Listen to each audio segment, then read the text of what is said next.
Oh, hello there. Yes. Well, it may well break today. That might be quite nice. It's a tad too warm for me, I'm afraid. Yes. Anyway, yesterday, most of the legacy media had the good sense not to particularly pontificate about Southport. That didn't stop the online stuff from doing what it does with the usual right-wing commentators. You know who they are.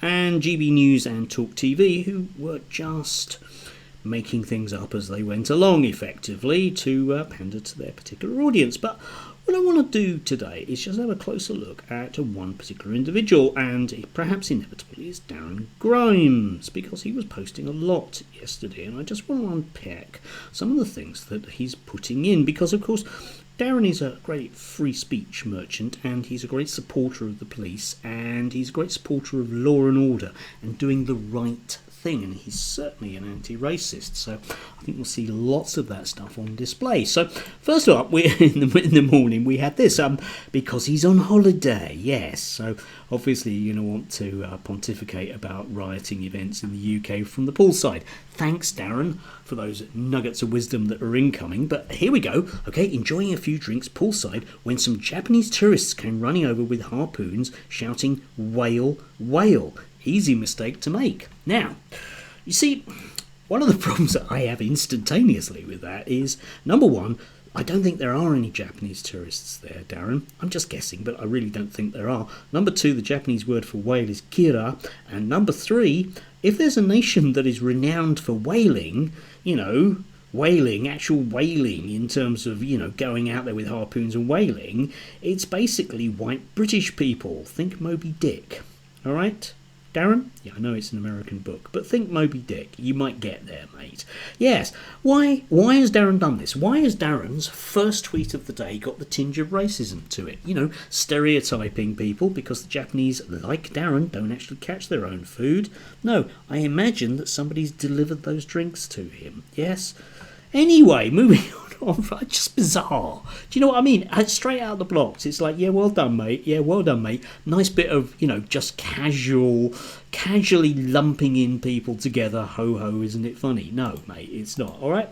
Right. Anyway, then he sort of did get into the swing of things and decided that he was going to do the right thing, shall we say. So we get this. Police officers being attacked should always be wrong, regardless of the colour of the skins of the individuals doing the attacking. Rightly so, but bear that in mind for what's coming, okay? So, instantaneously, about 10 minutes later, we get this, right? During protests after the Manchester airport incident, in which Rochdale Police HQ was attacked, the police seemed to stay well away. Okay. In Hare Hills, the police left the migrant communities to it after riots began due to a child being taken into care. Okay. When Southport erupts after a child murder, the full force of the law is applied. I don't know if it was, Darren. But anyway, okay. One was seen as above the law. The law ought to be applied equally. You see what Darren's done there, is implied that because Hare Hills had lots of brown people in it, that the police acted differently, which I think, personally, is not really doing anything other than attacking the police. Because if you undermine people's confidence in the police, Darren, then you might well end up with problems whereby they feel they should throw rocks at them. Just hazarding a wild guess with that, but I guess that's just me being, one of those dangerous lefties. No doubt aligned with the Islamists. And again, we'll come back to that. Yeah, later on he put, this is his preferred method of dealing with these particular events, right? Okay. Number one, deport foreign hate preachers. Well, we do, Darren. Okay, there was a pretty famous case just about this week about that, but okay, so that's already being done. Tick that box. Shut down places of worship used to promote terror. Again, Darren, we do. Think of mosques in East London, historically. Stop egregious face coverings that preclude identification. Yes, already laws about that have been since the days of the IRA.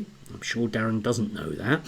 Imprison those who push terror in Britain, which is where we get to that interesting point, because, of course, we need to have a definition of pushing terror, and I would suggest, of course, that actually spewing out bile and making it so that the national debate, if I can use as crass a phrase as that, actually makes people go out and throw rocks at each other. I think that's pushing terror, Darren, which you do. But of course, you're one of those free speech merchants who will always scream that you should be allowed to be as racist as you are because it's free speech, and at the same time magically be totally immune from any consequences of that free speech. Well, no, I'm not buying that, Darren. Force British schools to sing from the gospel of the United Kingdom, not racist doctrine, which is where we get into some intriguing ideas, because I presume by the gospel of the United Kingdom, he's going to therefore force the Protestant state religion, which is the Church of England, upon all other schools. I imagine that Darren's great friends in the Jewish community would be very pleased about that. But as ever with these things, what I think is whenever people say these things, I always want to say, you first, mate. So I'd like to see Darren have prayers and a hymn at the beginning of his show and maybe sing the national anthem at the end. Mate, if it's good enough for other people, it should be good enough for you, especially a proud patriot like you. And then he moved on to the inevitable, hey, having sort of said about law and order, I'm just going to throw it under a bus. So here we go. Detectives are scrambling to find an antidepressant prescription at some point that'll give them that elusive mental health tag to whack upon this case. Yes, talking about the suspect in custody. Not, of course, that Darren will want to do anything to, prejudice a trial. Oh, heavens no. He's way ahead of us all in terms of his support for law and order, unless of course it's a person that he's already decided, because of the colour of their skin, which is also already decided, and their particular political viewpoints, which is also he's also decided upon. We'll come on to that again in a short period of time. Yeah, in which case, yeah, you can just, it's all a big fix-up, isn't it, by those gits in uniform, supporting or not. Just a short while after that, he reposted this. There's no racism here. Unite the Kingdom. Rally attendee responds to those that call the event racist. Because Darren, you see, has that beautiful position whereby he will never respond to people calling him racist. He will never take anyone to court who calls him a racist. He's not that thin-skinned like Lawrence Fox is. He's not going to go there.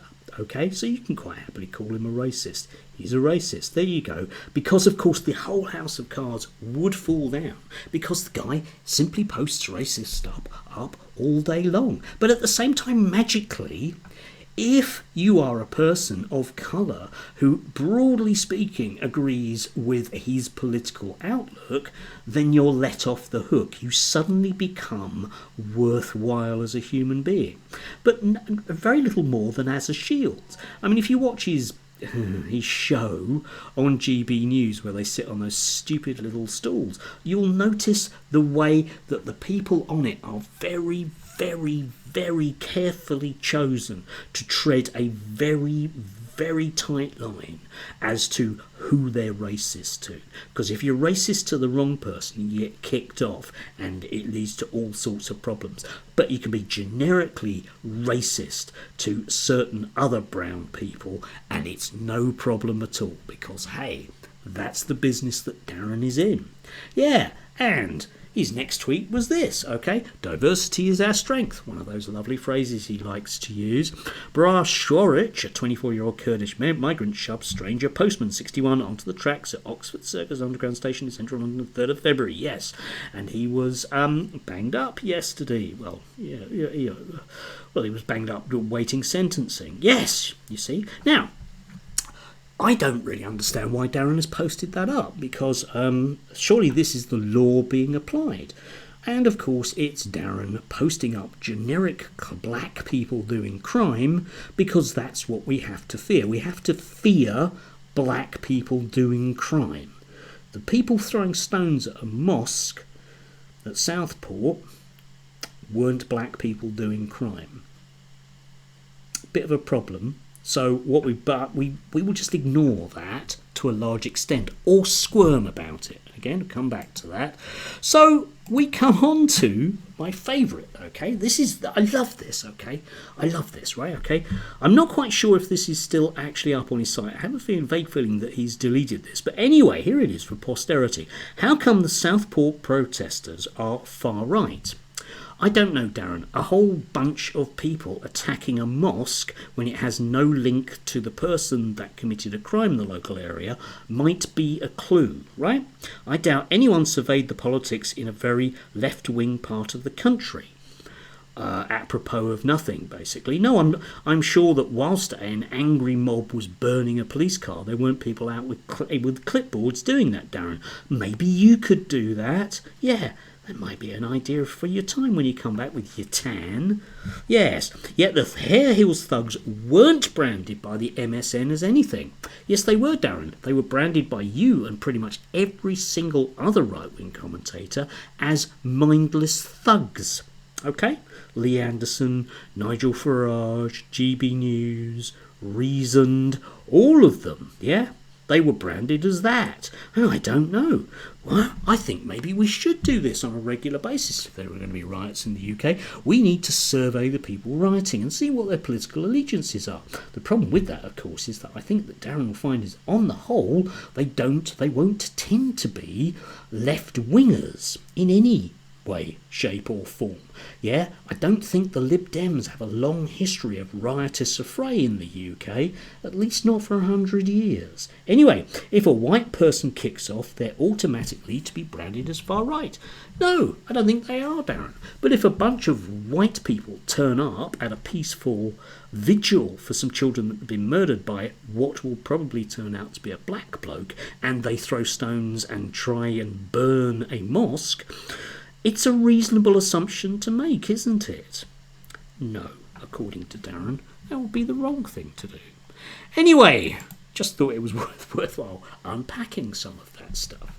And again, it astounds me that this guy gets paid to do this, spewing this stuff into the national discourse. And as I say, it's just simply ignored. It's just simply ignored. And I would be more than happy to bring those laws in that Darren is very, very keen on. But of course, suddenly he wouldn't be keen on them, would he? If he was going to be affected by them. Yeah, maybe we should do a survey and see just how right-wing he is. Anyway, I'll leave you with this. Love this post. There were some lovely shots yesterday of the community clearing up after a bunch of far-right thugs had gone into their community. And it's just, people will work together when they live somewhere and they invest in their future community. And I don't know, maybe Darren should do a survey and see if any of them are far-right thugs, eh? Because I don't think any of them are. Because far-right thugs don't do that. They tend to, watch things by Darren Grimes and feel that they can just do whatever they want to people because Darren doesn't think that certain people have value because of the colour of their skin. Anyway, do have a lovely day. Try and stay cool if you can do. I'm out for lunch. Hooray! Yeah!